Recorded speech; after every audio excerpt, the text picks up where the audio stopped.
اصلاح کا دار و مدار جو ہے وہ صحبت شیخ پر منحصر ہے،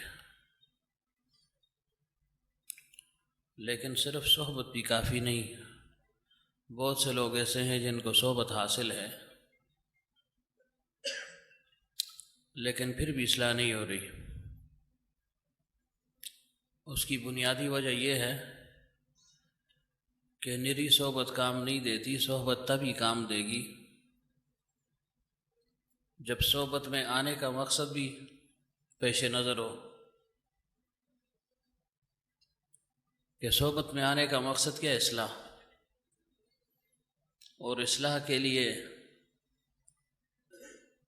معالج جو کچھ تجویز کر لے اس پر عمل بھی ہو، اس پر عمل کا جذبہ بھی ہو، یہ جذبہ لازم ہے، اس کے بعد پھر عمل ہو جاتا ہے۔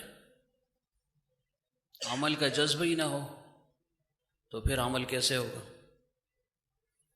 اس وجہ سے پھر صرف صحبت ہی کافی نہیں۔